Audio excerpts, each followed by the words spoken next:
beginning of your gardening season and you want to get your hands in the dirt, but you live in zones 4, 5, or 6, and night temperatures are still pretty low, probably below 10 degrees Celsius, and you don't want to waste your time, you don't want to waste your money. What do? One word, one genus, viola. A lot of people just kind of use the umbrella term of violets, and that can get confusing. To break it down in the most simple way, I'm going to say this. Most people that see a larger flowered, usually annual type of violet plant, they'll call those pansies. And the more wild cultivars with smaller flowers, sometimes they're perennials, they'll call them violas. Johnny jump-ups is another pretty common term that people use for all kinds of violets. Okay, here we've got a close-up of a pansy and a viola. Okay, you can see the size difference. Pansies are always bred to be larger. Another way that you can often tell them apart is that violas tend to have a more consistent pattern of 2 petals pointing directly upwards and 3 pointing downwards. This one is not that evident. The pattern is much more evident in wild cultivars of the viola genus. This whole genus is really great to plant alongside your spring bulbs, like tulips, muscari bulbs, snowdrops, daffodils. The common wild violet, Latin Viola sororia, it's native to North America, so wildflower enthusiasts, get to know this one. The other one that I've seen in the wild is Latin Viola canina, and that one is not native, it's from Europe, however beautiful and grows really well here. A note on pansies. Pansies are man-made. They're hybridized from 2 wild violets, Viola lutea and Viola tricolor, hybridized to make pansies. A side note, African violets, you may be familiar with those, they're often grown indoors. Those are not in the viola genus. They're in a whole different family called Gesneriaceae. Now you know. There are many more varieties, those are just a few of my favorites. I've listed some more down below in the description if you're looking for more specifics. I don't want to get too hairy about it. I have a few viola genus plants here.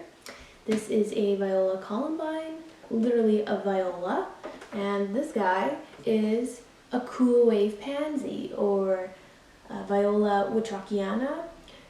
These are really popular. I'm going to get more into it, but just so you know what I've got going on right here. Let's talk more about growing specifics. Soil for violas and pansies, well draining, rich is better, like add some compost in and make them really happy.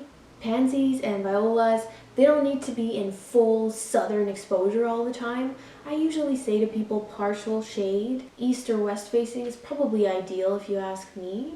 I've seen some really sad looking pansies midday on a south facing porch. It's hard to keep up, especially if they're in containers. They can get pretty scorched, so if you are planting in containers, try to get it so that they have some shade during the day, and really try to keep up with consistent watering to have a really happy plant. They also make cultivars that are more heat tolerant, so if you are container gardening or you have southern exposure, maybe look out for those. The awesome thing about seeding these guys, a lot of people like to buy them because they're one of the first flowers that pop up in garden centers, but if you seed them, the awesome thing, unlike most flowers, is the short germination period. Usually it'll be about 2 weeks and you're already seeing little seedlings come up. And they can tolerate cold soils, not freezing, but cold. So if you wait till after your last frost and then you plant them in the ground, you might see little seedlings within a couple weeks, depending on your temperatures. Make sure you cover them. They are really tiny seeds, so you might think you just have to scatter them on the soil, but they do need darkness to germinate, so make sure that they're below the soil. The leaves of this genus are either alternating on the stem or they'll have a basal growth pattern. Both of these, even though this is more of a trailing pansy, both of these plants have a basal growth pattern. Here's a close-up to show you. It's very round growth habit. Each flower grows off a main stem from the base of the plant. Okay, and this Viola columbine smells very sweet. I'm getting a very sweet fragrance off this plant right now. Whereas this cool wave pansy doesn't really smell like anything. It smells kind of like fresh foliage, but no scent really. However, people buy these cool wave pansies because of their spreading habit. They've been hybridized for that feature. So all kinds of violas and pansies you can get. It's more just about what kind of characteristics you're looking for your garden. You have to be careful with these guys because they do spread pretty easily. If you don't deadhead, a lot of the varieties will just self-eject their seeds. They'll come up the next year, and some of the perennial varieties have rhizomes under the ground and they just spread that way. There's worse things than a spreading pansy if you ask me, but it's a good thing to know. Don't even get me started on colors. There are so many colors. You can even get blue pansies now. Orange and yellow or orange and blue are two of my most favorite pansy or viola color combos. Do you want to know my favorite thing about pansies and violas though? About this whole genus? Drum roll. You can eat them! Did you know? Did you know you can eat them? Super light, velvety texture. You can sprinkle a few on your salad, or you can even make a flower salad. I've done that before. It's a little greedy, but man, if you just toss these things onto anything you eat, it looks like a fancy dish you got at a restaurant. If you're like on a date and you're cooking for somebody, get a viola and put it on top of your meal. They'll love it. The fact that they're edible really makes me want to encourage you to grow them from seed, because if you're going to eat them, then you have full control over them, right? You know if they're organic or as good as organic, and you don't have to worry about fertilizers, like what are people putting in these store-bought plants. These are store-bought. I wouldn't eat them. That's just me. The second thing I really love about pansies and violas are their little pollinator runways.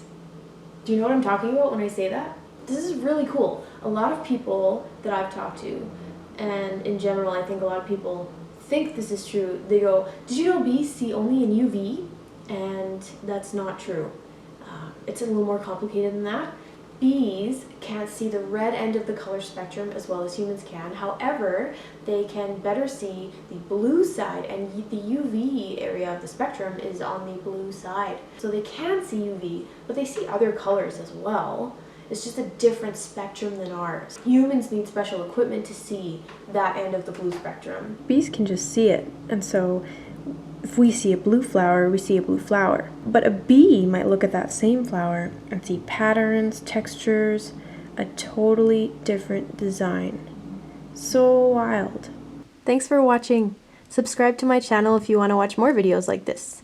They come out every Friday. Also, if someone calls you a pansy, don't take it as an insult. Oh, you're such a pansy. Well, you know what? Pansies are awesome, so thanks.